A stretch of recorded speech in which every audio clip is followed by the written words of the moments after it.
Olá, seja muito bem-vindo ao nosso canal Bíblia Talk. Eu sou o Renato e é uma grande alegria poder ter você aqui com a gente mais uma vez. Hoje que nós estamos estudando mais uma aula sobre o livro de Daniel e Ezequiel. E nesse vídeo de hoje nós vamos estudar a lição de número 3, que traz como título Daniel e o seu ministério. E se você ainda não é inscrito nesse canal, por favor, se inscreva, já dá o seu like nesse vídeo, deixa um comentário, porque você não sabe o quanto isso ajuda aqui no engajamento do nosso canal. E se você estiver vendo aí e está vendo que eu estou sem a lição, eu estou realmente sem a lição, porque a editora Betel, até esse exato momento, nós já estamos indo para a terceira lição. Até esse momento, já passou mais de um mês que eu comprei a revista e até agora eu não recebi nenhuma satisfação do pessoal lá do comercial da editora Betel. Então fica aqui meu puxão de orelha para vocês aí da editora Betel, do centro comercial da editora Betel. Até agora eu estou sem a minha lição. Então assim, nós vamos ao versículo do dia. O versículo do dia está lá em Daniel, capítulo 2, no versículo 48. E é aqui que nós vamos ver o que foi para muitos o início do ministério profético de Daniel. O rei da Babilônia, Nabucodonosor,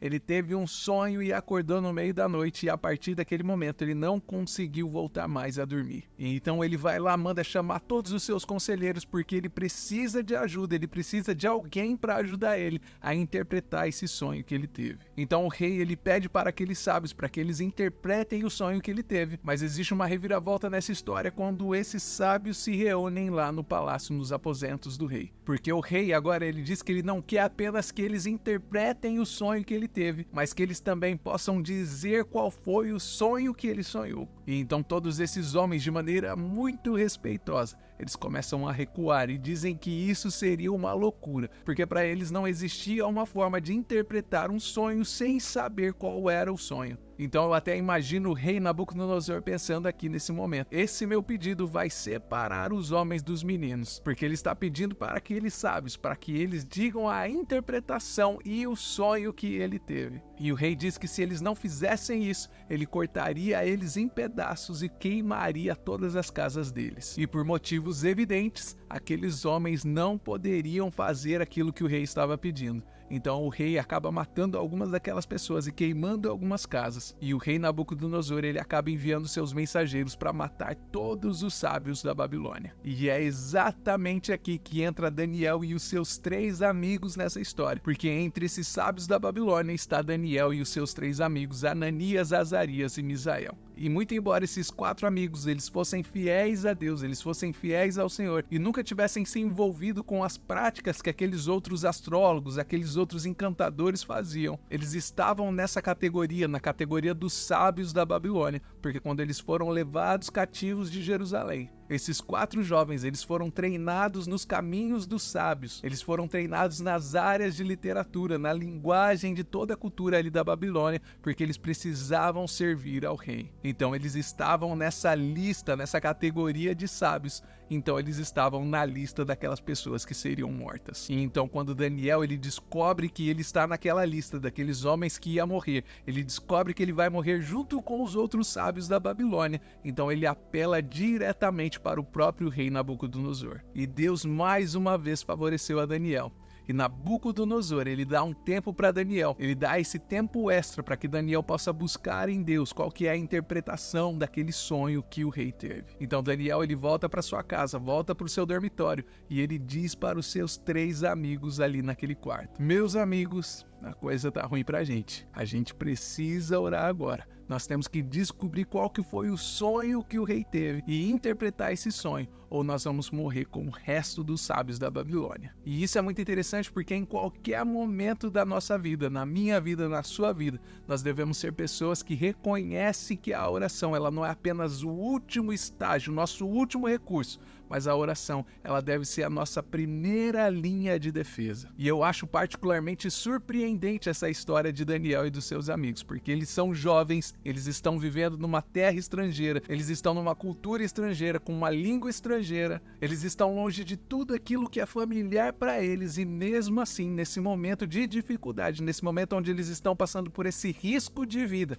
eles decidem orar e buscar a face de Deus. E a verdade é que Deus revela a Daniel o que foi foi o sonho do rei e a interpretação para aquele sonho. E é justamente isso que nós vemos aqui no versículo do dia. Então Daniel ele vai e pergunta para o chefe dos eunucos se ele pode voltar lá na sala do rei e dizer para o rei qual foi o sonho e a interpretação. E entre o momento em que Daniel faz isso e o momento que Deus responde à oração de Daniel, lá em Daniel, no capítulo 2, no verso 20 a 23, existe um momento ali, uma sessão muito bela de louvor e adoração a Deus. E isso acaba servindo como um lembrete para mim e para você. Quando nós estamos passando um tempo de oração, quando nós estamos pedindo alguma coisa em particular para Deus, nós precisamos nos lembrar de Daniel, porque nós precisamos pedir sim a Deus, mas nós precisamos lembrar também de louvar e adorar a esse Deus que nós estamos pedindo. Nós somos rápidos demais nas nossas orações e muitas vezes quando nós recebemos aquilo que nós estamos pedindo, a resposta das nossas orações, muitas vezes nós nos esquecemos de Deus, nós nos esquecemos até de agradecer a Deus por aquilo que Ele fez por nós. Então nós vemos aqui que Daniel ele teve tempo para louvar e adorar a Deus, o Deus de Abraão, o Deus de Isaac e o Deus de Jacó. Então Daniel vai até a presença do rei novamente, ele diz qual foi o sonho, ele diz qual foi a interpretação, e é aí que nós estamos aqui no capítulo 2, do versículo 31 até o versículo 45. Então, quando Daniel termina de dizer tudo aquilo para o rei, a Bíblia nos mostra que Nabucodonosor, aquele rei pagão, ele louva ao Deus do céu em Daniel, capítulo 2, no versículo 47. E como resposta pelo que Deus tinha feito ali naquele momento, por meio da vida de Daniel, o rei decide abençoar a Daniel. E é exatamente isso que está escrito aqui no capítulo 2, no versículo 48. Então, o versículo do dia diz assim: Então o rei engrandeceu a Daniel e lhe deu muitos e grandes dons, e pôs por governador a toda a província da Babilônia, como também como principal governador de todos os sábios da Babilônia. Então aqui nesse exato momento, a gente já começa a deslumbrar um pouquinho desse ministério de Daniel como um profeta do Senhor. E é muito interessante porque Deus chamou Daniel para desempenhar o seu ministério fora da sua área de conforto, longe da sua família, longe da sua terra, e vai ser justamente na Babilônia, no lugar onde ele é um cativo, ele está num cativeiro,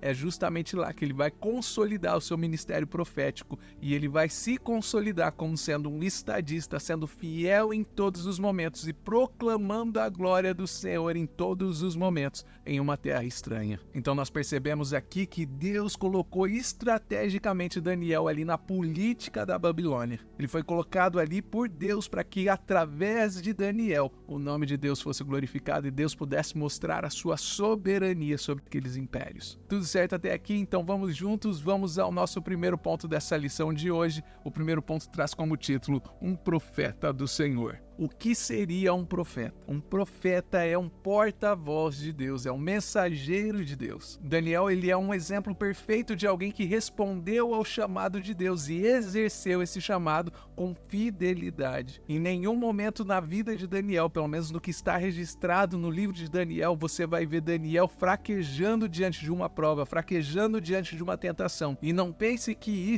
essa força que ele tinha era porque ele era alguém especial, porque ele não era, ele era um homem como eu e você. A única diferença que existe entre Daniel e muitos dos cristãos que nós vemos nas igrejas hoje é que Daniel ele decidiu no seu coração não se contaminar com as coisas desse mundo. A única vontade que Daniel tinha era de agradar a Deus acima de todas as coisas. Nós vemos que ele viveu para cumprir o propósito de Deus. Ele viveu uma vida para entregar as mensagens e expressar a verdadeira mensagem do reino de Deus. Daniel ele não fazia de maneira nenhuma como fazem alguns dos profetas que nós vemos hoje em dia. Profetas que profetizam as suas opiniões, os seus anseios pessoais, ao invés de profetizar a verdadeira palavra do Senhor. E nós vemos que mesmo quando ele já estava numa posição favorável, quando ele já era ali um governador ali na Babilônia, ele não hesitou em nenhum momento para entregar uma mensagem de juízo ao rei Nabucodonosor. Então aqui nós vemos a importância do caráter, desse caráter que Daniel tem, porque mesmo depois de receber o favor do rei, mesmo depois de se tornar governador ali na Babilônia, Daniel ele continua cumprindo o seu chamado. Daniel ele não se vendeu para o sistema. Daniel ele não fez acordos nos bastidores. pecadores. Daniel, ele profetizou a verdade de Deus, ele profetizou independente das consequências. Nós vemos que lá em Daniel, capítulo 4, no versículo 25, ele vai profetizar ao rei, ele vai dizer que o rei seria removido do seu trono e que ele viveria com os animais no campo. Ele diz na cara do rei que aquele rei, Nabucodonosor, ele iria pastar no pasto por causa da sua arrogância. Meu amigo, eu não sei se você faria isso, mas esse Daniel é um cabra corajoso mesmo. Para chegar na cara do rei e falar um negócio desse, esse rapaz é corajoso. E essa atitude que ele teve de fazer isso que ele fez, de profetizar o que ele profetizou na presença do rei, nos mostra que ele tinha uma atitude no exercício do seu ministério. E isso significa que ele iria proclamar, que ele iria pregar a totalidade da palavra de Deus, sem nenhuma omissão e sem nenhuma adaptação. Daniel, ele não estava ali com medo de perder o seu cargo, de perder o seu posto, a sua função.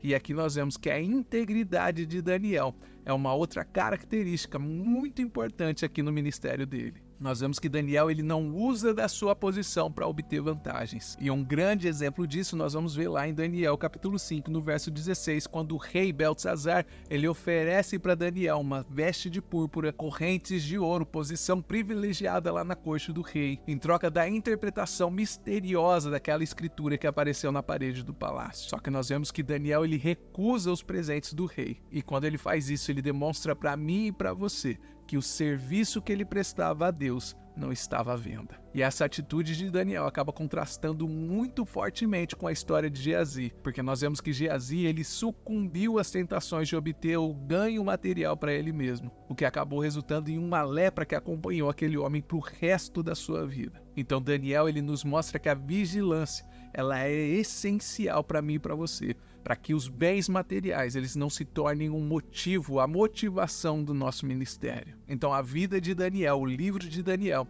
ele acaba oferecendo lições valiosas para todos aqueles que têm a pretensão em servir ao ministério hoje em dia. Porque é a partir de Daniel que nós vemos que existem alguns princípios que são essenciais para aquelas pessoas que querem servir no ministério. Quais são esses pré-requisitos? Primeiro, é essencial você ter um chamado genuíno da parte de Deus. Segundo, você precisa falar a verdade de Deus com coragem e com integridade. Em terceiro lugar, você precisa de uma pureza de caráter e você precisa ser desapegado dos bens materiais. Porque se nós seguirmos esses princípios, eu tenho certeza que nós vamos cumprir o nosso chamado com excelência. Nós vamos glorificar o nome de Deus através de tudo aquilo que nós fazemos. Então assim, nós vamos ao segundo tópico dessa lição de hoje. O segundo tópico traz como título um estadista de Deus. E aqui esse termo estadista, ele está se referindo a uma pessoa que conduz os negócios de um governo. É alguém que tem a habilidade e a competência para governar. Então nós vemos que Daniel, apesar dele ser um estrangeiro, de ser um jovem,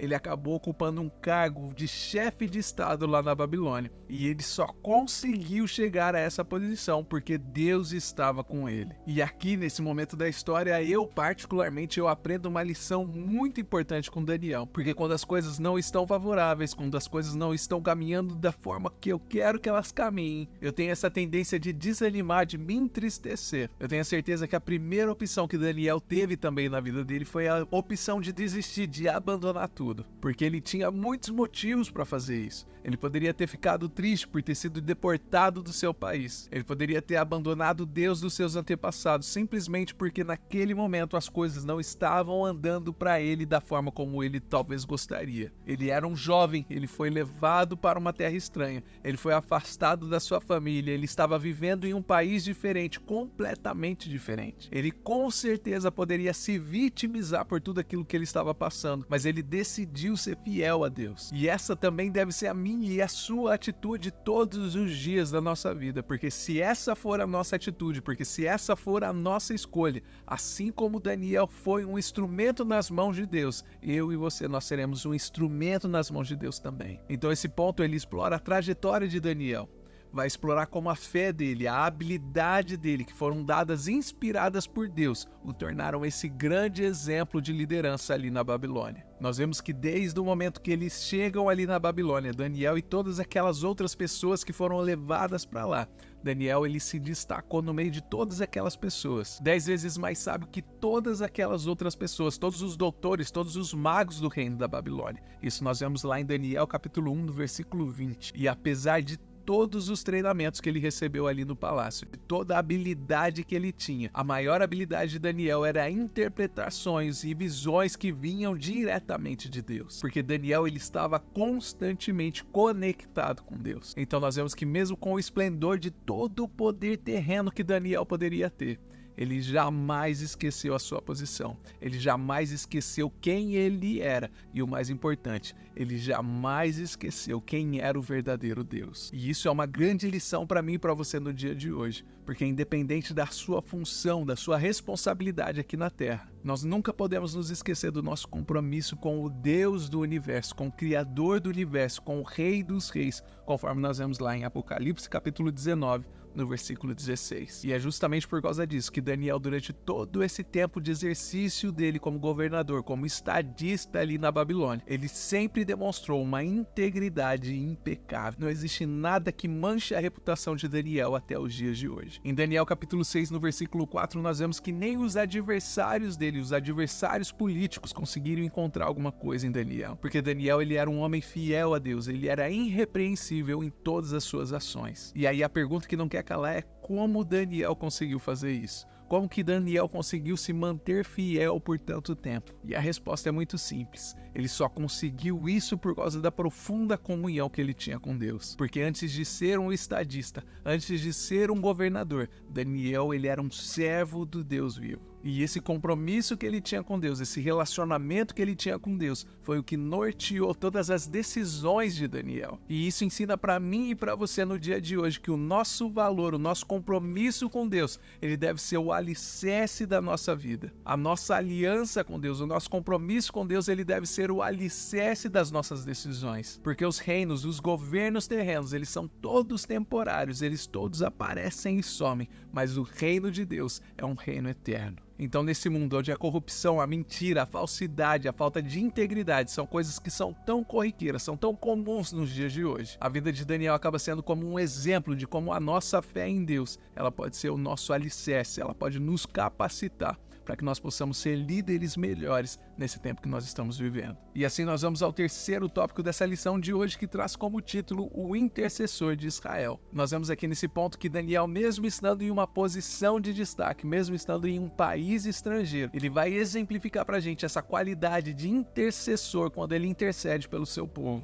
Muitas vezes nós pensamos que ser um intercessor é simplesmente orar por alguém ou orar por uma causa, mas nós vemos aqui nesse tópico que o intercessor verdadeiro, o intercessor genuíno, ele sente a dor do outro, e é por sentir essa dor, é por se compadecer do outro que ele suplica, que ele ora em seu favor. Nós vemos aqui no capítulo 9 de Daniel, que Daniel ele reconhece o pecado da sua nação, ele reconhece a rebeldia e ele reconhece que o seu povo se afastou do caminho do Senhor, eles se afastaram dos mandamentos de Deus. E ele usa nessa intercessão o verbo na primeira pessoa do plural. O que isso indica? Isso indica que ele se colocou junto com os responsáveis, mesmo ele sendo um homem justo. Então nós vemos que Daniel ele sente o peso do seu próprio povo, ele se identifica com o seu povo e ele se arrepende pelo seu povo, ele chora e ele clama a Deus pela restauração de Israel. E isso nos mostra que com todas as suas conquistas, com tudo aquilo que ele alcançou de Deus naquele local, mesmo assim, ele não se esqueceu da sua nação. Mesmo estando ali no exílio, mesmo vivendo numa terra distante,